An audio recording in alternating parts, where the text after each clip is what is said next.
today, yes, Brendan Martin, am on and really honored to launch the first of this kind of our little network here.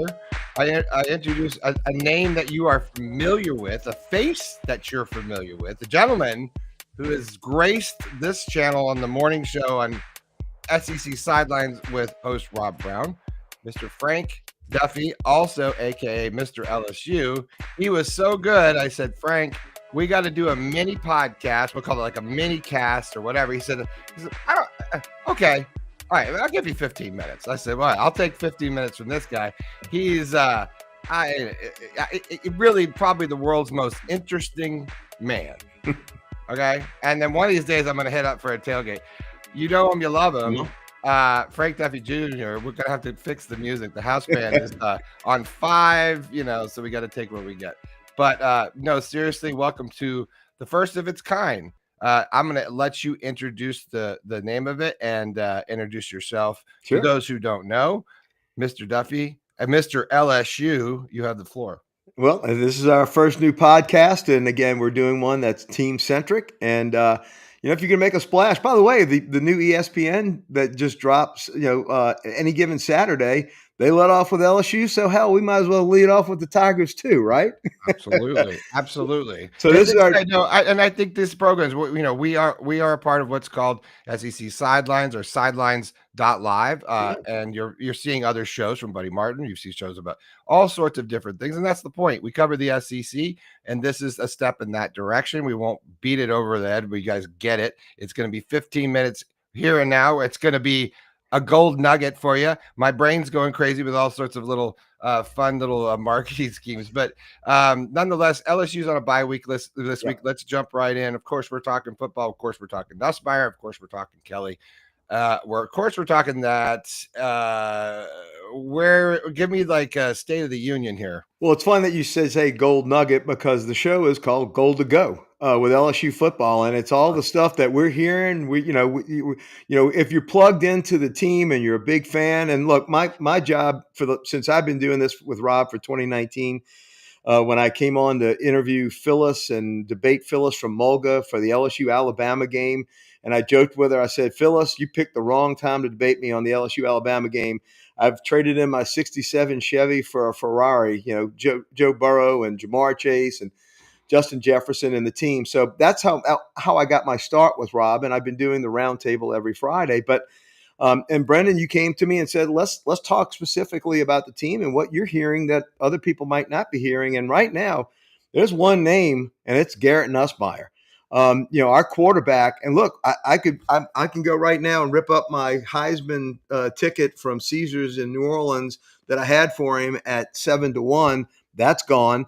Any one of us that was watching LSU football over the last couple of years saw a quarterback that was a pro-style quarterback, very poised. And the word on Garrett and the book on Garrett by scouts and by people that are far more in the know than I am. I'm just a hack just trying to entertain people. But they all said he can make every pro throw out there. Long passes, the 15-yard outs, the dinks, the dunks, giving people the ability of running with the ball. Well, if you've watched LSU in our first 5 ball games, you see him throwing behind players, receivers going across the middle. You see him underthrowing players. It reminded me of watching Drew Brees in his last 2 years when you got this incredible accurate quarterback and the body's not being able to do it. So there is absolutely no doubt the worst kept secret than Huey Long in the deduct box where he would keep all of his cash in the Louisiana capital was that Garrett Nussmeier was hurt. We all knew it. Everybody knew it. And finally, Brian Kelly came out and admitted it. Well, he had to. He got cornered after the Ole Miss game. And you watch a performance where everybody's screaming, look, if he can't physically do it, you got to put in the replacement, Van Buren, who has great legs. He's a decent passer. So when Kelly finally said it, what really got me, though, was the way he said it. He said, look, he doesn't need surgery. And I was like, me think the lady doth protest way too much. Well, if he doesn't need surgery and we were just going to let him get better, why on God's green earth did you let him play against Southeast Louisiana?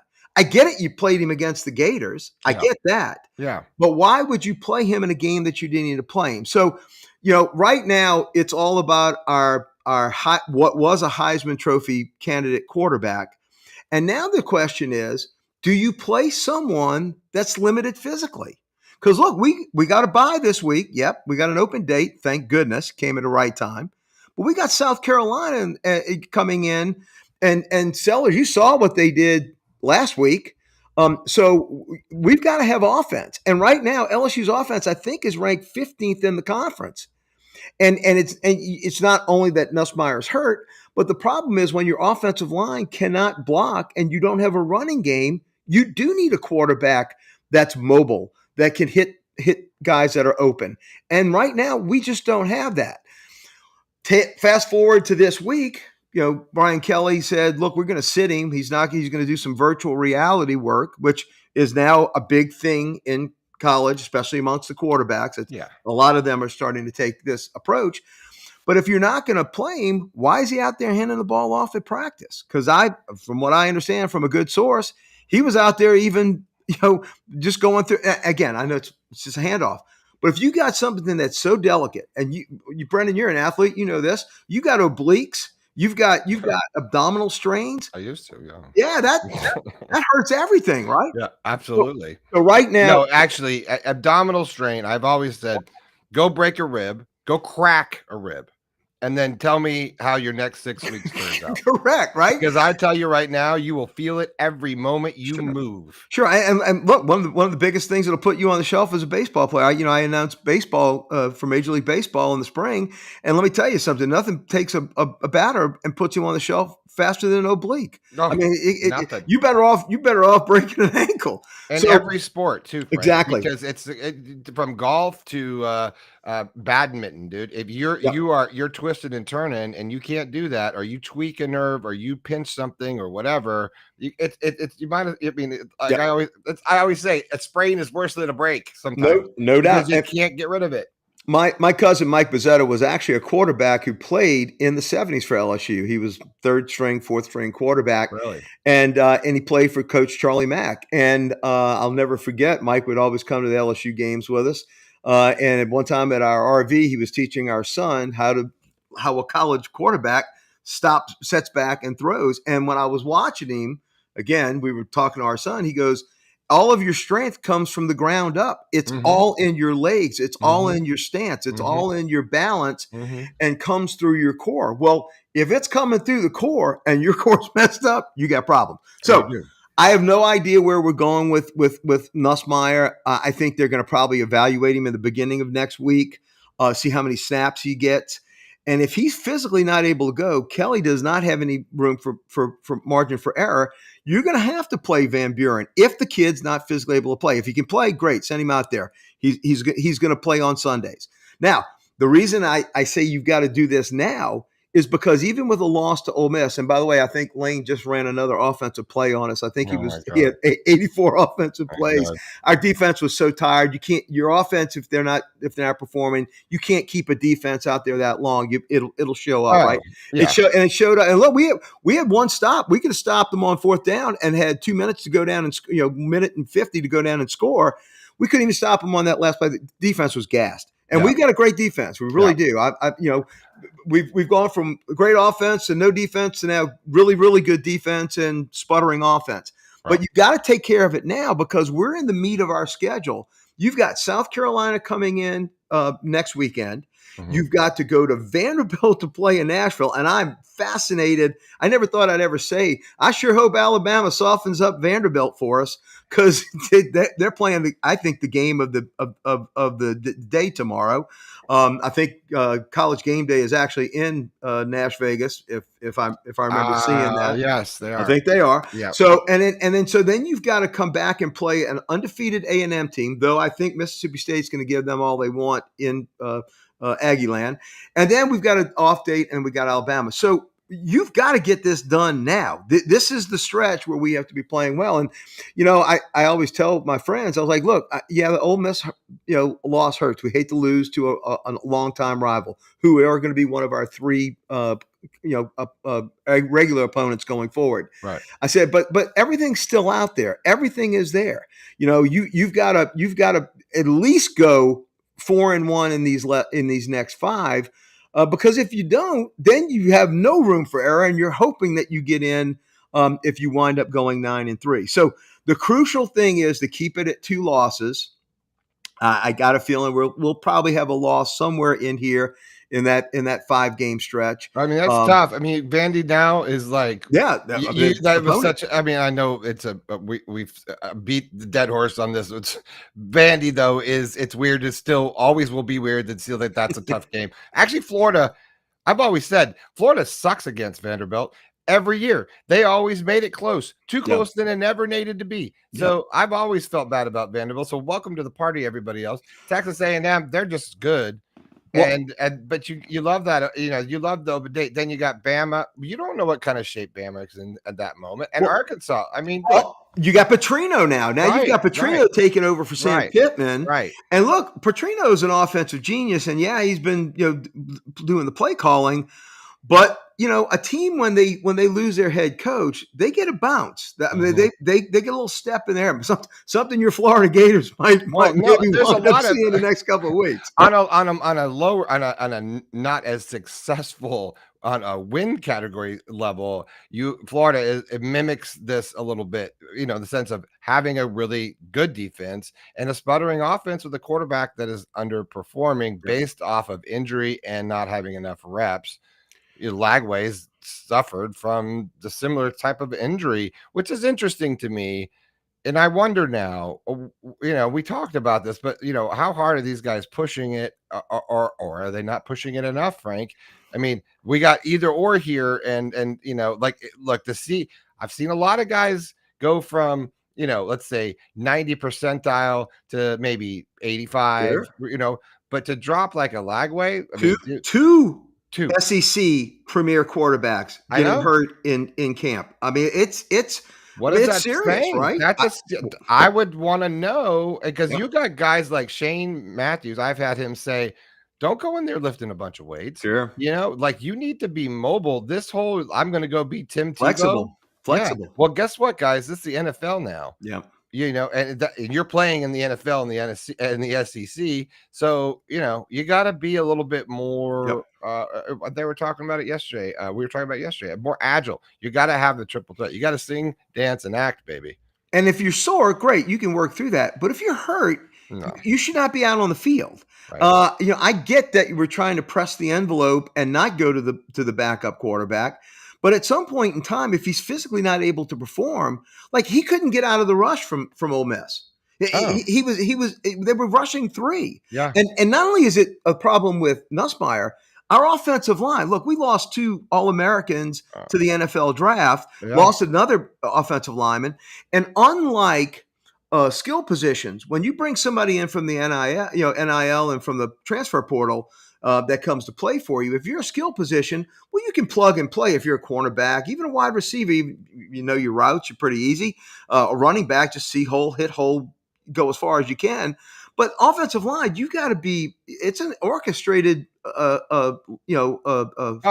Look, it's people. I think people are now kind of getting that now, a little bit more.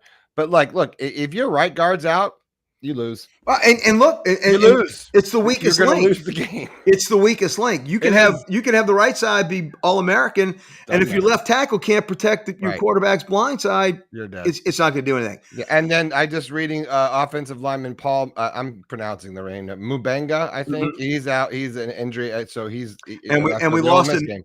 And we lost another guy before the game, wound up breaking his nose or got hit in the eye socket or something. So we were down offensive line. But look, in this league, there's no excuses. If you're deep and you should be in the SEC, you got to have next man up. Yeah. And it doesn't matter what the case is. You got to give it to Lane. They played a great ball game. They beat us. But you got to focus now on this next one. And look, the LSU South Carolina game last year was fantastic. Really I think there's going to be another great one. And Brian Kelly, the natives are restless. You better have it. You better have them ready to go. And you better not be having a quarterback that can't be mobile. let me talk to you quickly about Brian Kelly. He's I think we've just seen a lot of frustrations from head coach and post game pressers recently. I get it. And I without making it a bigger issue here because I want to talk about Kelly specifically. Yep. But the sentiment is frustration because they don't know. They've just not done this way before. So a lot of these old systems they've got to go recreate again, right? I hear Urban Meyer talk about it last week. All these other coaches talk about, hey, I don't know if I'd want to coach in that environment Yeah. again. But maybe it's a little less because I don't got to go into the living room as much as I used to have to go into it before. Well, Right. So it's a different thing. So I just don't know. Now Kelly's a different kind of guy. In a little ways. Like he's quirky and I like yeah. guys like that. He's different. Right. I think he tries to attempt to connect with his players and he wins. Like, look, he's got a better schedule or better Well, win record than Billy Napier. and he's about to pass Saban as the all-time winningest coach in college football history. Look, Yeah, he's got his bona fides. absolutely. We had a little rocky start, but then he beat Alabama in 2022, going for two. So he got the love of LSU people at that point. We don't like the fact that every now and again he does throw people under the bus. That's not cool. That's not cool. Yeah, that's not cool at all. He has thrown tantrums before. The tantrum that he threw after the I USC like game Tim. out in I don't Vegas. mind. I I don't don't mind have a him. problem either. It That's lights a all fire. old school coaching, right? Yeah, Spurrier and those guys used to use it. yeah. Like use the media. Use all means necessary. I Absolutely. don't care. Be competitive. Get us into the playoff. Beat Alabama. You do what you can. You can talk in every Southern accent that you want. I don't care. No. But the problem is that when you're not using Just don't dance. yeah, Whatever you yeah, do, that was horrible. stop dancing. That was horrible. Don't do that About the again. recruit. And by the way, he didn't even come. He went to Alabama. Oh my But God. I know. Yeah, good job. but here's the thing. Here's the thing. Don't go in my ear and then tell me it's raining. If you think the kid's hurt and he's not that bad for surgery, well then you got to sit him during Southeast Louisiana. I could have quarterbacked us to a win in that game. You've got to be smart about what you're doing. So if you're gonna tell us something, make sure that all the stories jive. Yes, he got irritated after the game. That's when it came out. But again, we all knew this. This was the worst kept secret in LSU history that Nussmeier was hurt because all you had to do was sit there and watch the kid. I mean, he could make those throws in his sleep. So Kelly's at a pivotal year. Now look, don't get me wrong. We're stuck with him for 2 more years. There's going to be no buyouts. You can only pay one coach to be out on 30A drinking margaritas and Bloody Marys all day, and that's Coach O. So Right. he's already got that job filled. Right. And by the way, Coach O, I'm understanding from my good buddy Jacques Doucet that he's dying to get back into coaching. I got a message for Coach O. Coach O, if you wouldn't have taken your eyes off your girlfriend LSU, that beautiful purple and gold bespangled beauty that the confetti was falling down on you in the Superdome when you just won a national championship at 15-0, and if you'd have gone back to the athletic room and the football complex more than you were out at the pool that summer, you wouldn't have had Mississippi State run up 800 and some odd yards on you. That's it. Coach O's problems and the fact that he's missing football is Coach O's doing. Right. Because that was an internal thing. What do they say about the old? There you go, Coach. Here's a little bit of that confetti. There you go. Yeah. What do they say? Rome was not going to be brought out from without; it was going to be brought down from within, and that's Right. exactly what happened with Coach O. And Brian Kelly steps in, and he's got all of the resources, all the tools. LSU is printing money. We've got great NIL. My good buddy Ty Graves with Raising Cane's Chicken. He's a great supporter. We've got That's your good buddy. Good. I've met him a couple of times. He's got a tailgate right next to my good friend's tailgate. Mm-hmm. We've talked back and forth. We actually even tried to get him to come into Tiger Air with us. The air conditioned football helmets that I'm an investor in. Yeah, we're going to talk about that during this show. Yeah, that's fascinating in its own right. We just started our 5th year as a company. Yeah. Anybody want to come buy us out? Let us know. And by the way, we're in a lawsuit with Tiger Woods and Sunday Red and TaylorMade because of the logo. Well, the logos are exactly the same, the leaping tiger. So we're actually we're in litigation with them. We actually stopped them from being able to get their trademark approved by the trademark office. Well, But that's a story for I another bet you day. your tiger has like one less stripe. One less stripe, but I'm telling you, they're dancing in the same direction. And all I'm telling you, that tiger could be worth a lot of money for tiger hair, brother. Dude, I it It's gonna be sounds like interesting. we're investing in the wrong thing. We need to make like the tiger. They're selling those NFTs, right? We need a tiger NFT for the internet. That's That's to right. back it up. Well, Frank, we've come. We're going to try to keep the show. It's between 15 and 30 minutes. We're going to check in, depending on. We're going to have a couple of fun guests, hopefully down the ride. We might even bring in old Rob Brown in here once in a while. So.